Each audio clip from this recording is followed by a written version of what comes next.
Hey everybody, this is Mark Gagliardi with OneSource Business Solutions. Once again, talking today about the business valuation, right? So this is something that's, I don't want to say overlooked, but I want to share a little statistic with you and give you an idea of how it can be a little overlooked.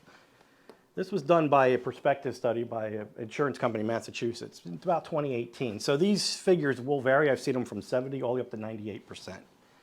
70%, let's look conservatively, of business owners have no real sense of the value of their own business. Can you imagine?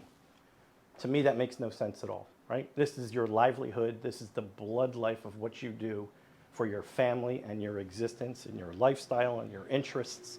And yet you have no real working knowledge, no real sense of the value of that commodity, basically. If this is your asset, one of the most important assets you'll ever own.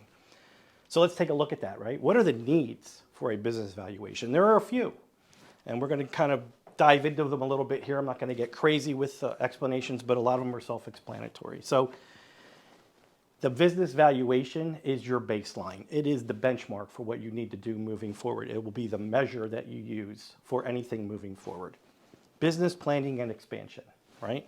You're doing any kind of business planning or expansion, interest that you have, whether it's expanding the business by growth as far as reaching other markets, or buying furniture or appliances or equipment or whatever you need, even adding on if you own the real estate, you're going to need to know the baseline value of your business. They're going to want to know what the valuation of your business is before you can get financing. It's all about loan to value. Let's not forget that. Buy and sell agreements. Okay, so basically that means you're selling the business, or maybe you're buying into a business or whatever. You need to know that baseline value. That's all about loan to value and stuff like that.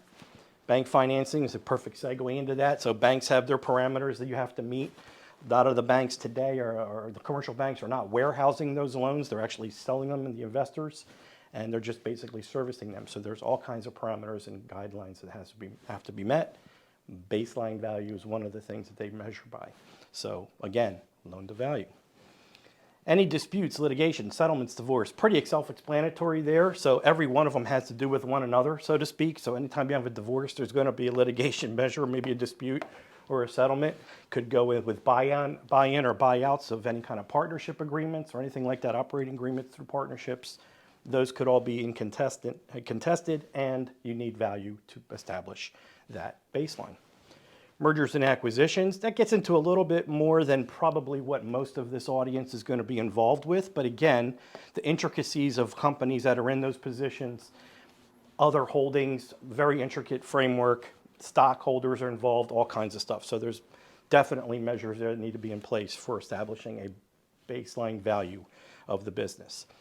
Touched on this a little bit a while ago, but buy-ins and buyouts. So let's say you're a partner, or you have a partner and they want to buy you out, or you want to buy out them. You're going to have to know the value you're starting at with that business. And you need a third party to be able to do that, a neutral third party to be able to do that for you and establish that. Succession planning, this is a big one.